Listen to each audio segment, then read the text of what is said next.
জীবনের নিরাপত্তা চেয়ে শেরেবাংলা থানায় একটি জিডি করি। জিডির বিষয়টি হচ্ছে গিয়ে যে দুর্নীতির বিরুদ্ধে জিরো টলারেন্স এই কথাটা প্রায়ই প্রধানমন্ত্রী সংসদে বলেন বা আমাদের অনেক সংসদ সদস্য ব্যারিস্টার সৈয়দ সাইদুল হক সুমন গতকালকে রাতে শেরেবাংলা নগর থানায় একটি জিডি করেছেন এবং জিডিতে তিনি উল্লেখ করেছেন 4 থেকে 5 জনের একটি গ্রুপ তাকে হত্যার চেষ্টা করছে। প্রিয় দর্শক, আসসালামু আলাইকুম। নতুন একটি নিউজ ভিডিওতে আপনাদের জানাই স্বাগতম। আজকের এই ভিডিওতে আপনারা দেখতে চলেছেন ব্যারিস্টার সুমন হককে কিন্তু মারার জন্য হুঙ্কার দিয়েছে এবং শেষ বার্তা জানিয়ে দিয়েছে। কারা করছে এমন? আপনারা কিন্তু সকলে জানেন ব্যারিস্টার সুমন কিন্তু বাংলাদেশের মানুষের জন্য ভালো কিছু করে আসছে। সেই ভালোগুলোই কিন্তু অনেকের সহ্য হচ্ছে না। সেই সাথে সাথে কিন্তু ব্যারিস্টার সুমনকে ফোন দিয়েও হুমকি দিয়েছে, এমনটা কিন্তু জানিয়েছে ব্যারিস্টার সুমন নিজেই। শুধু তাই নয় প্রিয় দর্শক বন্ধুরা, ব্যারিস্টার সুমন কিন্তু থানায় জিডিও করে আসছে। আজকের এই ভিডিওতে আপনারা বিস্তারিত মাধ্যমে দেখতে পারবেন হঠাৎ কেন ব্যারিস্টার সুমনের পিছনে শত্রু লেগে গিয়েছে, কে বা কারা করছে এমনটি, সেই সব কিছু কিন্তু ব্যারিস্টার সুমন ক্লিয়ারলিভাবে বলে দিয়েছে। আজকের এই ভিডিওতে আপনারা দেখতে পারেন ব্যারিস্টার সুমনের পিছে কারা বা কে গেছে, সেই সাথে সাথে ব্যারিস্টার সুমনকে কারা মারতে চাচ্ছে, সব কিছু কিন্তু বলেছে ব্যারিস্টার সুমন নিজের মুখেই। প্রিয় দর্শক বন্ধুরা, বিস্তারিত ভিডিওটি দেখার আগে আপনাদের কাছে রিকোয়েস্ট থাকলো, যারা এখন এই চ্যানেল সাবস্ক্রাইব করে রাখেননি, এই চ্যানেল সাবস্ক্রাইব করে পাশে থাকা বেল আইকনটি বাজিয়ে রাখুন। প্রিয় দর্শক বন্ধুরা, এই ভিডিওতে লাইক দিয়ে চলুন আমরা ধারাবাহিকভাবে সেই বিস্তারিত ভিডিওগুলো একে দেখে আসি। জীবনের নিরাপত্তা চেয়ে শেরেবাংলা থানায় একটি জিডি করি। জিডির বিষয়টি হচ্ছে গিয়ে যে গত বৃহস্পতিবার সংসদে থাকাকালীন সময় আমার এলাকার যিনি অফিসার ইনচার্জ উনি আমার ফোন দিয়ে জানালেন যে স্যার আপনি একটু বাড়ি আসলে আপনার সাথে আমার একটু বসতে হবে, গুরুত্বপূর্ণ কথা আছে।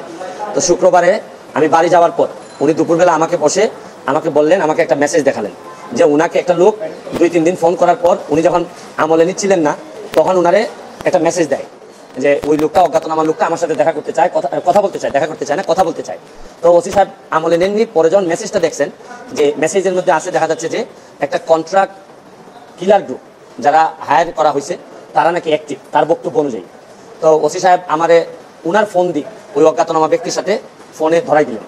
আমি কথা বললাম, কথা বলার পর যে জিনিসটা ওরা জানাইলো আমাদেরকে, ওই অজ্ঞাতনামা ব্যক্তি সে নিজেকে আইডেন্টিফাই করতে চায় না, সে তার অ্যাড্রেস বলতে চায় না। সে বলে যে আমি নিজেও ওই কিলার গ্রুপের মেম্বার ছিলাম, যখন আপনার নামটা আসছে আপনাকে হত্যা করতে হবে, তখন আমি বলছি যে না আমি এটা পারবো না, কারণ উনি ওই লোকটা সিলেটি, সে আমার কাজকর্ম সম্পর্কে জানে, এই জন্য সে কোনোভাবে রাজি হয় নাই।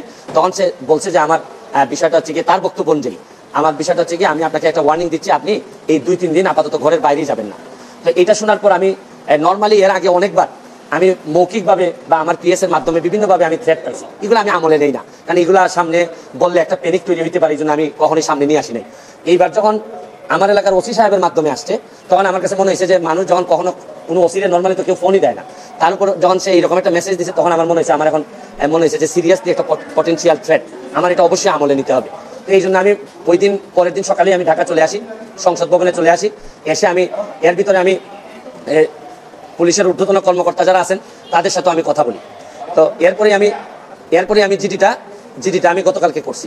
কিন্তু আমার যে জায়গাটাতে প্রশ্ন হচ্ছে, দেখেন আমি একজন মেম্বার অফ পার্লামেন্ট, পুলিশ যখন আমার এলাকার ওসি সাহেব যখন জানলেন কোনো একটা মারফতে আমার একটা লাইফ রিস্ক আছে, তখনই কিন্তু উচিত ছিল যে উনি এসপি সাহেবের সাথে আলাপ করবেন, ডিআইজি সাহেবের সাথে আলাপ করবেন, এটাকে আসলেই থ্রেট নাকি না কেউ বোগাস নাকি না কিছু, এটা তো আমার কাছে আসার আগেই এদের তদন্ত করে ফেলা উচিত ছিল। মানে আমাকে জিডি করতে হলো কেন?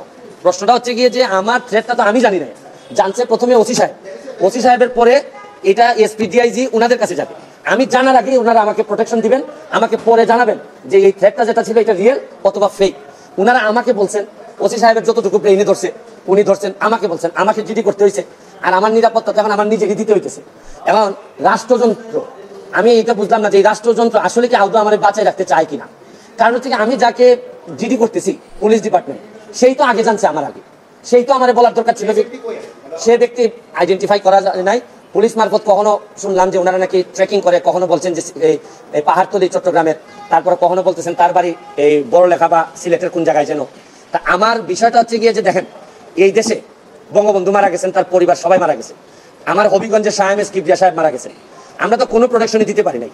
আর আমার বিষয়টা এরকম হয়েছে যে এই পুলিশের ভূমিকা দেখে মনে হইতেছে যে পুলিশ মনে হইতেছে যে একটা অপমৃত্যু রেকর্ড করার জন্য বসে আছে, যে আচ্ছা একটা মৃত্যু হয়েছে, নাইলে এই পর্যায়ে যাবে কেন, আমি কি করতেছি না করতেছি সব পুলিশ এবং এনফোর্সমেন্ট এজেন্সির নখদর্পণে থাকবে।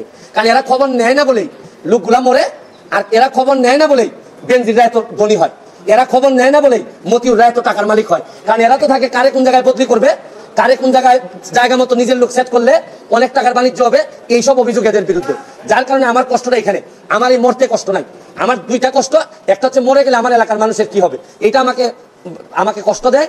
আরেকটা হচ্ছে গিয়ে যে এই দেশটা এমনভাবে মরার জন্য ক্ষেত্র তৈরি করা হয়েছে যে আপনি দেখেন আজকে আমার সকালবেলা আমার মেয়ে আমাকে বলে কি জানেন, কোন দেশে আছি, আমার মেয়ে আমার বলে তোমাকে নাকি থ্রেট দিছে কে, সে আমেরিকাতে থাকে, বাচ্চা মাত্র বয়স 11।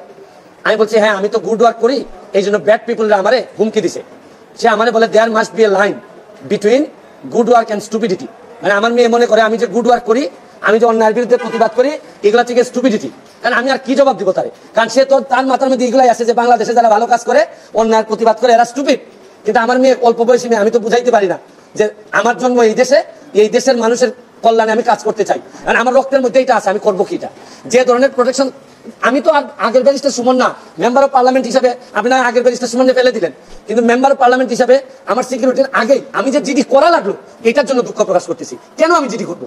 আর যদি এটা আমার কাছ থেকে ইনফরমেশনটা আসতো যে আমার পিএস বলছে যে আমার থ্রেট দিছে, বা আমার এক বন্ধু বলছে, বা আমার এক আত্মীয় স্বজন বলছে, তা নয় আমি জিডি করলাম। পুলিশের মাধ্যমে যখন আসে তখন তো সাথে সাথে এই কাজটা করা দরকার ছিল। এখন বুঝেন অবস্থাটা কোন জায়গায় আছে। তারপর আমি বিশ্বাস করি যে যতদিন আসি মানুষের কল্যাণে কাজ করতে চাই, আপনাদের দোয়ায় কাজ করতে চাই, আর নিজের মানুষের আমার প্রতি যে বিশ্বাস, আমি মনে করি এটাই আমার নিরাপত্তা। আর এখন বাকিটা এনফোর্সমেন্ট এজেন্সি আছে, তারা যদি আমি কথা বলছি আইজিপি মহোদয়ের সাথে, উনি অত্যন্ত ভালোভাবে আমাকে আনসার দিচ্ছেন, বলছেন যে এটা তো আগেই ওদের এই কি করার কথা। উনি আমার বিশ্বাস যে উনি ওই যারা আছে তাদেরকে প্রশ্ন করছেন যে এটা তো তোমরা জিডি করার আগেই ইনফরমেশন পাওয়ার সাথে সাথে কাজ করার কথা। একমাত্র আইজিপি সাহেব, বর্তমান আইজিপি সাহেব, উনি আমার অ্যাঙ্গেলে উনি কথা বলছেন। আর বাকি যারা আছে সবাই মনে হইতেছে যে সাক্ষী দেওয়ার জন্য বসে আছে, আমি কখন মরবো, মরলে পরে সাক্ষী দিবে। আমার এলাকাটা কিভাবে চলছে বুঝেন না আপনারা, যে কারে কোন জায়গায় সেট আপ করবে, এইভাবেই চলছে। সংসদ সদস্য ব্যারিস্টার সৈয়দ সাইদুল হক সুমন গতকালকে রাতে শেরেবাংলা নগর থানায় একটি জিডি করেছেন, এবং জিডিতে তিনি উল্লেখ করেছেন 4 থেকে 5 জনের একটি গ্রুপ তাকে হত্যার চেষ্টা করছে। সেই জিডিটির করার পরে আজকে সকালে আমরা সুপ্রিম কোর্টে ব্যারিস্টার সাইদুল হক সুমনকে পেয়েছি। আমরা সুমনের কাছে জানতে চাই যে তিনি আসলে কিভাবে জানলেন যে কারা তাকে হত্যার পরিকল্পনা করছে, একটু যদি বলতেন। আমি দেখেন অনেকবার তো পাবলিক অনেকেই আমাকে থ্রেটের কথা বলেছেন, এগুলো আমি আমলে নেই। এইবার প্রথম আমাকে আমার থানার ওসি সাহেব জানিয়েছেন যে তাকে কেউ জানিয়েছে, অজ্ঞাতনামা একজন ব্যক্তি, যে উনাকে বলেন যে একটা থ্রেট আছে 4-5 জনের একটা কিলার গ্রুপ, এরা কন্ট্রাক্ট কিলার, কন্ট্রাক্ট করে আসছে, এবং উপরে কিছু লোকজন আছে যাদেরকে তারা হায়ার, মানে যারা তাদেরকে হায়ার করছেন। তো যেহেতু ওসি সাহেব আমার জানাইছে এবং ওই লোকের সাথে আমার ওসি সাহেবের ফোন দিয়ে কথাও বলাই দিছে, তো এই লোকটা সিলেটি, এই কারণে সে আমার নাম শোনার পর, হত্যাকাণ্ডের লিস্টে আমার নাম এটা শোনার পর সেই জায়গা থেকে চলে আসছে, এটা তার দাবি। তো এর ভিত্তিতে যখন আমি তখন এটা পাওয়ার পর তো আর বসে থাকা যায় না, যখন স্বয়ং। তো আমার দুঃখের বিষয়টা কোথায় জানেন, দুঃখের বিষয়টা হচ্ছে গিয়ে যে ওসি সাহেব পাইছেন কিন্তু খবরটা 2 দিন আগে, ওনার তো তৎক্ষণাৎ এসপি সাহেবকে জানাইয়া বা এসপি সাহেবের দ্রুত ব্যবস্থা নেওয়ার দরকার ছিল, ডিআইজি সাহেব, বরং আমি আইসা জিডি করার লাগলো কেন? একমাত্র আইজিপি মহোদয়ের সাথে কথা বলার পর উনি কিন্তু আমার মতোই চিন্তা করছেন যে আপনার জিডি করারই তো প্রয়োজন, এটা পুলিশি ব্যবস্থা নেওয়ার কথা। তো কিভাবে চলতেছে আপনি বুঝতেছেন যে আমার কাছে মনে হইতেছে যে রাষ্ট্রযন্ত্রের কিছু কিছু মানুষকে আদৌ কি চাচ্ছেন কিনা যে আমি বেঁচে থাকি। তো আমাদের এলাকায় জানেন শাহেমেস কিবরিয়া মারা গেছেন গ্রেনেড হামলায়, তারপর আমাদের বঙ্গবন্ধুরা আমরা বাঁচাইতে পারি নাই। তাই এখন আমার বিষয়টা এরকম হয়ে গেছে যে মনে হয় যে একটা অপমৃত্যু একটা রেকর্ড করার জন্য বসে আছেন লোকজন। আমি আন্তর্জাতিক অপরাধ ট্রাইব্যুনালের প্রসিকিউটর ছিলাম, আমি এখন মেম্বার অফ পার্লামেন্ট। সব কিছু বিবেচনায় আমার যে সিকিউরিটির যে অবস্থা, এই সিকিউরিটিতে আসলে যারা সিকিউরিটি দেন তারা যে কি চাচ্ছেন আমি এটা বুঝে উঠতে পারতেছি না। আর আমার জিডি করেই এগুলো জানতে হবে কেন? আমার উপর যদি রিয়েল থ্রেট হয় তাহলে পুলিশই তো আমাকে আমার অগোচরেই এগুলো জেনে নিবে যে আসলে কি থ্রেটটা রিয়েল কিনা না ফেক। আপনি কিছুক্ষণ আগে বলছিলেন যে আপনি সংসদে ছিলেন, সেই সময়ই আপনার সংসদীয় এলাকার যে থানার ওসি তিনি আপনাকে প্রথম ফোন দিয়ে বিষয়টি জানিয়েছিলেন। তিনি আমাকে জানিয়েছেন প্রথমে যখন সংসদে ছিলাম, তখন তিনি যে কথাটা আমার বলছেন যে স্যার আপনি কবে আসবেন বাড়িতে, আমি বাড়িতে আপনাকে কিছু জিনিস বলতে হবে। তখন এর পরের দিন আমি বৃহস্পতিবারে বাড়ি গেলাম সংসদ করে, শুক্রবারে 2টার দিকে উনি আমার সাথে এসে এইসব জিনিস বললেন, ওই অজ্ঞাতনামা ব্যক্তির সাথে আমার কথা বলাই দিলেন। তো যেটা ওই কথা বলার পর আমি ব্যাপারটা সিরিয়াসলি নিতে বাধ্য হইলাম। আমি পরের দিনই তৎক্ষণাৎ সব প্রোগ্রাম ক্যান্সেল করে আমি সংসদে চলে আসছি, এসে আমি কালকে শেরেবাংলা নগর থানায় আমি জিডি করতে বাধ্য হলাম। এই যে নিরাপত্তার হুমকির কথা বলছেন, আপনি আপনার জীবন নিয়ে শঙ্কার কথা বলছেন, আসলে এখন যে পরিস্থিতি দাঁড়িয়েছে আপনি জিডি করার পরে আপনি কি শঙ্কিত কিনা, বা আপনার পরিবার এটা নিয়ে শঙ্কিত? না, আমার পরিবার তো অবশ্যই, আমার পরিবার শঙ্কিত। আপনাকে বলছিলাম একটু আগে যে আমার 11 বছরের মেয়ে আমাকে বলে there must be a line between good work and stupidity. যে আমি তাকে বলছিলাম যে আমি গুড ওয়ার্ক করি, এই জন্য ব্যাড পিপুলরা আমাকে থ্রেট দেয়। তো সে আমাকে, তার মাথায় তো এইভাবেই আছে যে এই দেশের দুর্নীতির প্রতিবাদ করলে, এই দেশে ভালো কাজ করলে এটা একটা স্টুপিডিটি। তো আপনি বুঝতেছেন যে আমার পরিবারের অবস্থা কীরকম।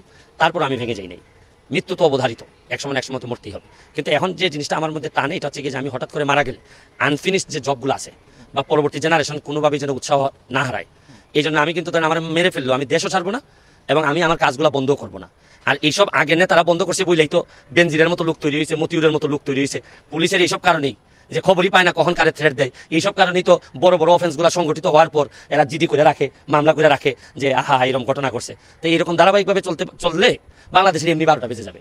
এর বিরুদ্ধে জিরো টলারেন্স এই কথাটা প্রায় প্রধানমন্ত্রী সংসদে বলেন, বা আমাদের অনেক মন্ত্রীরাও বলে, তবে সবার বলাটা আর প্রধানমন্ত্রী বলাটার মধ্যে পার্থক্য আছে।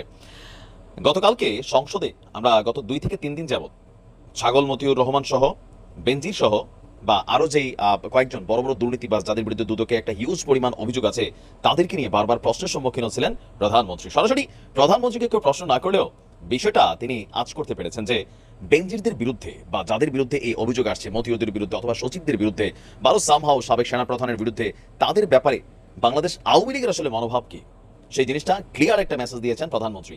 সুতরাং এখন আপনারা যারা সরকারি চাকরিগুলোতে আছেন এটা ভাবার কোনো কারণ নাই, কারণ বেনজিরের থেকে আপন আওয়ামী লীগে পুলিশের মধ্যে আর কেউ ছিল না। কিন্তু আজকে সেই বেনজিরের বেলায় আওয়ামী লীগ সরাসরি বলেই দিছে, ওবায়দুল কাদের ফাইনালি বাকি ছিল প্রধানমন্ত্রী এই কথাটা বলা। ওবায়দুল কাদের বলছিলেন যে দেখেন বেনজির আওয়ামী লীগের কেউ না, সেই দুর্নীতিবাজ তার বিরুদ্ধে ব্যবস্থা নেওয়া হবে, সোজা হিসাব। এটা আওয়ামী লীগ সরকারের সময় ঘটছে, এমন বক্তব্য ছিল ওবায়দুল কাদের। এবার সংসদে সরকার দলীয় এমপিরাও কিন্তু প্রচন্ড ক্ষোভ প্রকাশ করেছেন মতিউরদের হাজার হাজার কোটি টাকার এই যখন দুর্নীতি ফাঁস হলো। প্রধানমন্ত্রী নিজেও আশ্চর্য হয়েছেন। অবশেষে প্রধানমন্ত্রী গতকালকে আপনারা বলছেন, আমি দুর্নীতির বিরুদ্ধে অভিযানটা শুরু করেছি, এই অভিযান অব্যাহত রাখবো, যারাই দুর্নীতি করবে আমি তাদের প্রত্যেককেই ধরব। জাতীয় সংসদের অধিবেশনে 2024-25 অর্থ বছরের প্রস্তাবিত বাজেটের উপর সাধারণ আলোচনায় প্রধানমন্ত্রী বলছেন যে আমার সরকার দুর্নীতির বিরুদ্ধে নতুন এক অভিযান শুরু করেছে, আর সেই অভিযানের মধ্যে যারাই পড়বে সে যেই হোক না কেন, দলের, সরকারি প্রশাসনের, বেসরকারি, সিন্ডিকেট, সামহাও যেই হোক না কেন, দুর্নীতি করলে কারো রক্ষা নাই। যারাই দুর্নীতি করবে আমি এদের প্রত্যেককেই ধরব। বাংলাদেশ কখনো পিছিয়ে পড়ে উল্লেখ করে তিনি বলছেন যে বাংলাদেশ এগিয়ে যাবে, দেশ পিছিয়ে যাবে না, যে যত চেষ্টাই করুক দেশকে ধ্বংস করতে পারবে না। জনগণ সম্পর্কে বলছেন কর্মঠ সৃজনশীল। আচ্ছা যাই হোক, এখন প্রধানমন্ত্রীর এই বক্তব্যের পর বিষয়টা নিয়ে গতকালকে টেলিভিশন টকশোগুলোতে আরো একটু মাঠটা গরম হয়েছে। অনেকটা ভয় অনেকের মধ্যে ছিল, যেহেতু বেনজির সাহেব বিভিন্ন সময় সরকারি চাকরি করলেও অ্যাক্টিভিটিস দেখলে মনে হয়তো আওয়ামী লীগের এমপি মন্ত্রী থেকেও তিনি বড় অ্যাক্টিভ একটা ক্যারেক্টার।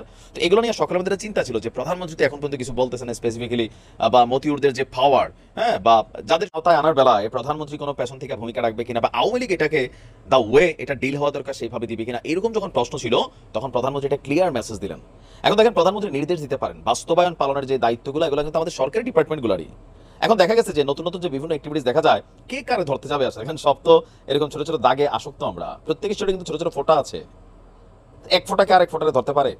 সবার মধ্যে একটা ইয়ানফসি আসছে যে কোনো রকমের রিটায়ারমেন্টটা কইরা টাকা পয়সা যা পাচার করে অনেকে করিয়ে দিছে, কোনো রকমের দেশটা ছেড়ে পালাই যাবে। দোষ তো হয় অলওয়েজ পলিটিশিয়ানদের, বিএনপি বলেন আওয়ামী লীগ বলেন, এক এমপি আর এক এমপির বিরুদ্ধে ধরা খাওয়া যায়, ক্ষমতা বদলায়, কিন্তু এই রাষ্ট্রের যারা বড় বড় সচিব, আমলা বা এরকম বড় পোস্টের কর্মচারী আছেন প্রজাতন্ত্রের, তারা কিন্তু সবসময় সমালোচনার বাইরে থাকে। বাট প্রধানমন্ত্রী বলছে নতুন এক যুদ্ধ শুরু হয়েছে দুর্নীতির বিরুদ্ধে, দেশ এবং জাতির জন্য চমক আছে। তা আমরা জানি না কি সেই চমক, সেই চমকের অপেক্ষায় আছি। আশা করি ভালো কিছুই ঘটবে, দেখা যাক। আমি আসলে আস্থা রাখতে চাই। প্রিয় দেশবাসী, শুরু থেকে শেষ পর্যন্ত যারা এই ভিডিওটি দেখেছেন সকলকে জানাই অসংখ্য অসংখ্য ধন্যবাদ। যারা এরকম নিউজ ভিডিও পেতে পছন্দ করেন তারা অবশ্যই এই চ্যানেলটি সাবস্ক্রাইব করে পাশে থাকা বেল আইকনটি বাজিয়ে দিবেন। যারা এখন এই ভিডিওটি শেয়ার করেননি, এই ভিডিওটি দ্রুত শেয়ার করে সকলকে দেখার সুযোগ করে দিন। আজকের মতন এই পর্যন্ত, দেখা হচ্ছে পরবর্তী কোনো ভিডিও নিয়ে ইনশাল্লাহ।